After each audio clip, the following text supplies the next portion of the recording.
آپ کی تعداد کیا ہے جو پی ٹی آئی کو برباد کرنے کی ذمہ دار ہے، جو اس وقت چھائی ہوئی ہے؟ قوم کبھی بھی انہیں قبول نہیں کرے گی۔ یہ جاتی عمرہ کا محل پھر مشرقی پاکستان۔ السلام علیکم ناظرین، میں ہوں آپ کا میزبان خواجہ آصف بٹ۔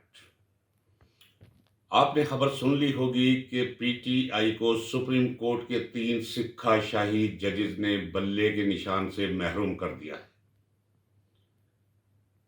یہ فیصلہ سننے کے بعد میری کیفیت کچھ یوں ہے کہ غالب کا شعر رہ رہ کر مجھے یاد آ رہا ہے کہ حیران ہوں دل کو روؤں کہ پیٹوں جگر کو میں، مقدور ہو تو ساتھ رکھوں نوحہ گر کو میں ناظرین آپ کو بتاتا چلا آ رہا ہوں کہ اس جوڈیشری سے کوئی خیر کی امید مت رکھیے۔ یہ عدل و انصاف کے لیے عدالتوں میں نہیں بیٹھے، یہ انصاف کے نام پر انصاف کا خون کرتے چلے آئے ہیں، اور آج تاریخ کا وہ بدترین فیصلہ دیا ہے کہ جو پاکستان کی تاریخ عدل و انصاف میں صدیوں ایک برے فیصلے کے طور پہ جانا جائے گا۔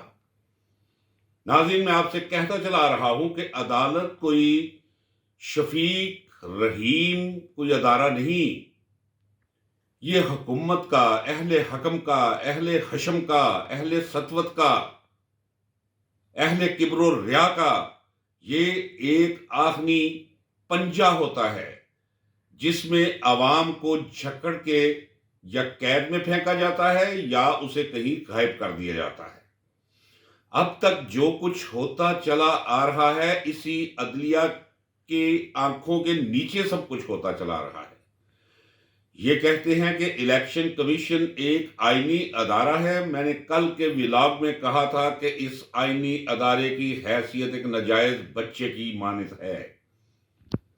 آئین آپ کے ملک سے ختم ہو چکا، قانون کا جنازہ نکل چکا، انصاف کا جنازہ بھی ساتھ ہی نکل گیا۔ یہ ایک جنگل ہے جس میں ہم رہ رہے ہیں۔ اگر ہمیں انصاف چاہیے، کسی کو انصاف چاہیے تو اپنے دستے بازو سے انصاف لے گا، عدالت انصاف آپ کو نہیں دیں گی۔ آج کا فیصلہ اس ملک کی تاریخ، اس کے مستقبل پر وہ خوفناک نتائج مرتب کرے گا کہ اس سے پہلے ایسا خوفناک منظر ہی کسی نے نہیں دیکھا ہوگا۔ میں کہتا چلا آ رہا تھا کہ عدالت سے آپ کوئی توقع نہ رکھے، یہ بلہ آپ کو نہیں دیں گے۔ آپ کو یاد ہوگا کہ میں نے یہ بھی کہا تھا کہ اگر کوئی عدالت کوئی چھوٹا سا ریلیف پی ٹی آئی کو دے دے تو اس پر خوش ہونے اور بغلے بجانے کی کوئی ضرورت نہیں۔ یہ صرف اپنے سیاہ چہرے کی تھوڑی سی سیاہی ختم کرنے کی ایک کوشش کے طور پر ہوتا ہے۔ کیا یہ قاضی فائز عیسیٰ نے خود فیصلہ کیا ہے؟ میں یقین اور ایمان کے ساتھ کہتا ہوں، میں عین الیقین اور حق الیقین کے مرتبے پر کھڑا ہو کر کہتا ہوں کہ یہ فیصلہ ان طاقتوں، ان قوتوں نے کروایا ہے جو کٹ پتلیوں کی طرح تمام اداروں کو کھلا رہی ہیں۔ میں کہتا چلا آ رہا ہوں کہ خدا کے لیے ڈرو، یہ پاکستان انہی حرکتوں کی وجہ سے ٹوٹ گیا تھا۔ مشرقی پاکستان بنگلہ دیش بن گیا تھا۔ اب باقی رہے سہے پاکستان میں آپ اس سے بھی زیادہ گھنونے اعمال صادر آپ سے ہو رہے ہیں جن اعمال کی وجہ سے پاکستان ٹوٹا تھا۔ جسٹس مظاہر علی اکبر پہ الزام لگایا گیا کہ اس نے گھر جو ہے وہ کہاں سے لیا، اس کے پاس فلیٹ کہاں سے آیا۔ میں جسٹس مظاہر علی اکبر نقوی کو اچھی طرح جانتا ہوں۔ اس کا قصور آپ کو بتاؤں کیا ہے؟ وہ شخص کبھی بھی جو کچھ یہ کر رہے ہیں اس کا حصہ بننے کے لیے تیار نہیں، کیونکہ خدا نے اس کی کیمسٹری ایسی نہیں بنائی۔ وہ ایک غیرت مند آدمی ہے، ایک جرت مند جج ہے، اور اسے مجبور کیا گیا ہے استعفیٰ دینے کے لیے۔ استعفیٰ مظاہر علی اکبر نقوی نے کوئی اپنی مرضی سے نہیں دیا۔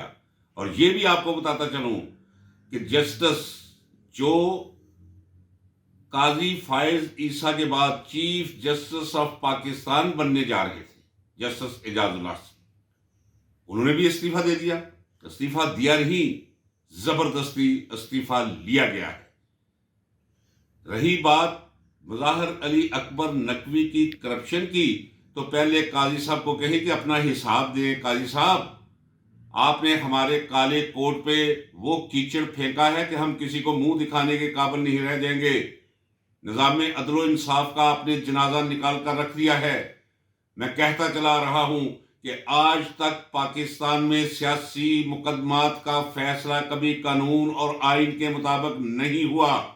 یہ فیصلہ قانون اور آئین کے مطابق تو درکنار، اس فیصلے کی جڑوں میں بے انصافی گھسی ہوئی ہے، اس پہ برگ و بار جو ہیں وہ جنے ہوئے ہیں۔ یہ سیاہ حروف سے لکھا جانے والا فیصلہ ہے۔ یہ ذوالفقار علی بھٹو کا عدالتی قتل اس کے برابر کا یہ فیصلہ ہے جس سے سیاست کو قتل کیا گیا ہے۔ 25 کروڑ عوام کی آرزوؤں اور امنگوں کو قتل کیا گیا ہے۔ اب میں سمجھتا ہوں کہ اس ملک میں کسی شخص کو بھی کسی عدالت سے انصاف کی توقع نہیں کرنی چاہیے۔ اب آپ انتظار کیجئے اگلی قسط جو اس ملک میں دہرائی جائے گی، جو چلنے جا رہی ہے اس ڈبہ فلم کی، کہ ایک ایسے شخص کو لا کر قوم کے سر پہ آپ سوار کرنا چاہتے ہیں جس کے اربوں کھربوں روپے کا حساب کوئی نہیں۔ یہ جائیدادیں کہاں سے آئی جو باہر خریدی گئی ہیں؟ کھربوں روپوں کی ہے، اربوں کی نہیں۔ یہ جاتی عمرہ کا محل، اس میں کیا کرپشن ہے؟ یہ موٹر وے میں کتنے پیسے لگے اور کتنے انہوں نے کھائے؟ یہ لوہا جو لاہور اور پورے پنجاب میں لگایا شہباز شریف نے، یہ لوہا کہاں سے آیا اور ان میں کتنی کک بیکس ہوئی؟ یہ سارے کا سارا سلسلہ وہ خفیہ کفتے بھی جانتے ہیں، جو لا کر بٹھانے پہ بضد ہیں انہیں قوم کے سر پر۔ قوم کبھی بھی انہیں قبول نہیں کرے گی۔ بہت بڑا واقعہ ہونے جا رہا ہے۔ یہ خاموشی، یہ ڈر، یہ خوف، یہ وحشت جو اس وقت چھائی ہوئی ہے، یہ ٹوٹنے والی ہے، کچھ بھی باقی نہیں بچے گا۔